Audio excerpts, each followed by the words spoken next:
सोच लीजिए, आप समुद्र का पानी सीधा अपने ग्लास में डाल रहे हैं और उसे पी रहे हैं, बिना किसी फिल्टर के, बिना उबाले। कैसा लगेगा? ये कोई साइफाई मूवी का सीन नहीं, बल्कि एक ऐसी हकीकत है जो कैलिफोर्निया जैसे सूखे से परेशान स्टेट की किस्मत बदल सकती है। कैलिफोर्निया, जहां पानी की एक एक बूंद के लिए लोग तरस जाते हैं, जहां के किसान अपनी फसलों को सूखता देखने पर मजबूर हैं और जहां की सरकार हर साल पानी की कमी से जूझती है। लेकिन इस भयंकर समस्या का सॉल्यूशन समुद्र की गहराइयों में छुपा है। एक ऐसा बैरल, एक ऐसा कैप्सूल जिसे हाल ही में लेक लैसिस में टेस्ट किया गया है, वो कैलिफोर्निया को हमेशा के लिए इस पानी के संकट से निजात दिला सकता है। कैसे? चलिए इस इनक्रेडिबल टेक्नोलॉजी के समुद्र में गोते लगाते हैं और पता करते हैं कि आखिर ये जादू होगा कैसे। कैलिफोर्निया का सूखा संकट ये है। कैलिफोर्निया का लेक ऑरविल, इसे स्टेट का ड्राउट इंडिकेटर माना जाता है। इसकी हालत देखकर ही आप बता सकते हैं कि कैलिफोर्निया में सूखा पड़ा है या नहीं। साल 2015 में जब यहां भयंकर सूखा पड़ा था, तो इस लेक का वाटर लेवल नॉर्मल से 39% तक गिर गया था।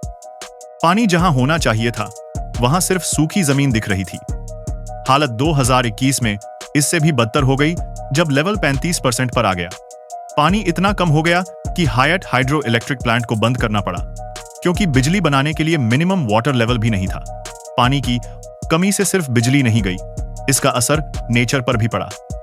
2011 से 2017 के बीच सूखे की वजह से कैलिफोर्निया में लगभग 102 मिलियन पेड़ मर गए, खेती बाड़ी चौपट हो गई और लाखों एकड़ जमीन बंजर हो गई। इसका असर आम आदमी पर भी पड़ा। 2015 में गवर्नर जेरी ब्राउन ने पानी के इस्तेमाल पर 25% की कटौती लागू कर दी, यानी कम पीना, कम नहाना और गार्डन्स को पानी देना तो भूल ही जाओ। हर बार सूखा कैलिफोर्निया के लिए एक नेशनल क्राइसिस बन जाता है। डिसैलिनेशन, एक महंगा सौदा। आप सोचेंगे कि सऊदी अरेबिया और इजराइल जैसे डेजर्ट कंट्रीज डिसैलिनेशन यानी समुद्र के पानी को मीठा बनाने की टेक्नोलॉजी से आराम से पानी हासिल कर लेते हैं। कैलिफोर्निया के पास तो 839 माइल्स लंबी कोस्टलाइन है, तो वो ऐसा क्यों नहीं करता? सच तो यह है कि कैलिफोर्निया ऐसा करता है। वहां 11 डिसैलिनेशन प्लांट्स हैं। इनमें से सबसे फेमस है कार्लसबैड प्लांट। ये प्लांट हर दिन 100 मिलियन गैलन समुद्री पानी को रिवर्स ऑस्मोसिस टेक्नोलॉजी से साफ करके 50 मिलियन गैलन पीने लायक पानी बनाता है, पर डिपेंड नहीं करता। लेकिन इसके दो बड़े नुकसान हैं। पहला, एनर्जी कंजम्पशन। ये प्लांट लगातार 38 मेगावाट्स पावर यूज करता है, जो 28,500 घरों को बिजली देने के लिए काफी है। इसका सालाना मेंटेनेंस का खर्चा 49 से 59 मिलियन डॉलर्स है और इस प्लांट को बनाने में $1 बिलियन लगे थे। इसका बोझ आम आदमी पर पड़ता है। जहां किसानों को पानी 174 तक मिलता था, वहीं कार्लसबैड प्लांट का पानी 100 से भी ज्यादा का पड़ता है, यानी 12 गुना महंगा। इस पानी से खेती करना तो नामुमकिन है। दूसरा नुकसान है एनवायरनमेंट को। 100 मिलियन गैलन में से 50 मिलियन गैलन तो मीठा पानी बन जाता है, लेकिन बचा हुआ 50 मिलियन गैलन पानी, जिसमें नमक की कॉन्सेंट्रेशन बहुत ज्यादा होती है, उसे वापस समुद्र में छोड़ दिया जाता है। यह नमकीन पानी, जिसे ब्राइन कहते हैं, समुद्र के पानी से भारी होता है और नीचे बैठ जाता है। यह अपने आसपास के पानी से ऑक्सीजन खत्म कर देता है, जिससे वहां डेड जोन्स बन जाते हैं और मरीन लाइफ मर जाती है। इंडिया का डिसैलिनेशन कनेक्शन। इस स्टोरी में इंडिया का एंगल भी बहुत इंपॉर्टेंट है। हमारे देश में, खासकर चेन्नई जैसे कोस्टल शहरों में पानी की कितनी बड़ी समस्या है, ये हम सब जानते हैं। चेन्नई ने भी इस समस्या से निपटने के लिए डिसैलिनेशन का सहारा लिया है। वहां मिंजूर और नेम्मिली जैसे बड़े बड़े डिसैलिनेशन प्लांट्स हैं, जो शहर की पानी की जरूरतों को पूरा करने में मदद करते हैं। लेकिन कैलिफोर्निया की तरह ही हम भी उन्हीं चैलेंजेस का सामना कर रहे हैं। ये प्लांट्स बहुत ज्यादा बिजली खाते हैं, जिससे पानी की कीमत बढ़ जाती है, और इन प्लांट्स से निकलने वाला ब्राइन हमारे कोस्टल इकोसिस्टम के लिए भी एक बड़ा खतरा है। इसीलिए कैलिफोर्निया में जो नई टेक्नोलॉजी टेस्ट हो रही है, वो सिर्फ उनके लिए ही नहीं, बल्कि इंडिया जैसे देशों के लिए भी एक उम्मीद की किरण हो सकती है।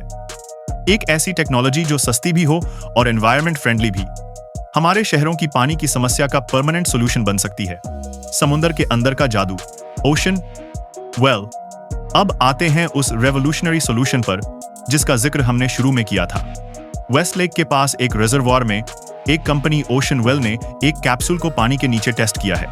फ्यूचर में इन कैप्सूल्स को समुद्र में 1300 फीट से भी ज्यादा गहराई में रखा जाएगा। इसका सबसे बड़ा फायदा है प्रेशर। रिवर्स ऑस्मोसिस में पानी को एक मेम्ब्रेन से फोर्स करके साफ किया जाता है, जिसके लिए 55 से 70 बार का प्रेशर चाहिए। 1300 फीट की गहराई पर समुद्र का नेचुरल प्रेशर ही 40 बार होता है, यानी आधे से ज्यादा प्रेशर तो मुफ्त में मिल गया। इससे एनर्जी की जरूरत 40% तक कम हो जाती है। ओशन वेल के मुताबिक उनका कैप्सूल सिर्फ 2 किलोवाट आवर एनर्जी में 260 गैलन पीने का पानी बना देता है, जबकि एक नॉर्मल एसी दिन में 47 किलोवाट आवर यूज करता है। इससे निकलने वाला पानी सुपर कोल्ड होगा, जिसे यूज करके और भी एनर्जी बचाई जा सकती है। एनवायरनमेंट के लिहाज से भी ये बेहतरीन है।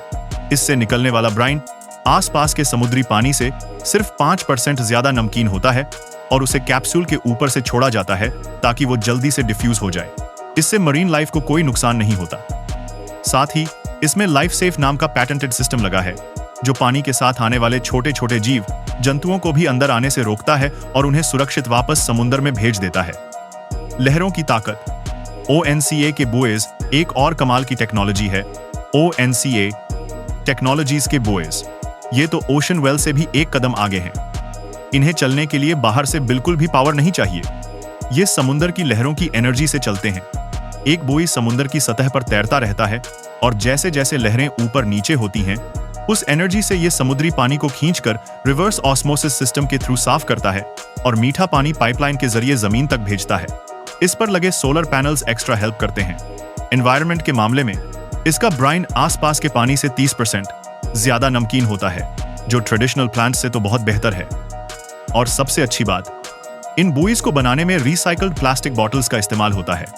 एक बुई 170 शून्य प्लास्टिक बॉटल्स से बना है, यानी कचरे से कमाल। हाँ, इनका आउटपुट कम है। एक बुई दिन में 14 शून्य गैलन पानी बनाता है, जबकि कार्ल्सबैड प्लांट 50 मिलियन गैलन। लेकिन छोटे कम्युनिटीज के लिए या एक इको फ्रेंडली ऑल्टरनेटिव के तौर पर यह एक शानदार ऑप्शन है। फ्यूचर का सोल्यूशन ये साफ है कि ओशन वेल के कैप्सूल्स या ONCA के बुएज अभी कैलिफोर्निया के बड़े बड़े डिसैलिनेशन प्लांट्स को रिप्लेस नहीं कर सकते। ये टेक्नोलॉजी अभी टेस्टिंग फेज में है। ओशन वेल का प्लान है कि 2028 तक वो कैलिफोर्निया में अपना पहला डिसैलिनेशन फार्म लगाएंगे, जो एक पूरे शहर को पानी सप्लाई करेगा। ये सॉल्यूशंस महंगे, एनर्जी गजलिंग और एनवायरनमेंट को नुकसान पहुंचाने वाले पुराने तरीकों का एक बेहतरीन विकल्प है। ये फ्यूचर है, एक ऐसा फ्यूचर जहां इंसान अपनी जरूरतों को पूरा करने के लिए नेचर से लड़ेगा नहीं, बल्कि उसके साथ मिलकर काम करेगा। आपको क्या लगता है, क्या ऐसी टेक्नोलॉजी इंडिया के चेन्नई जैसे शहरों की पानी की समस्या को हमेशा के लिए सॉल्व कर सकती है? कमेंट्स में जरूर बताइएगा।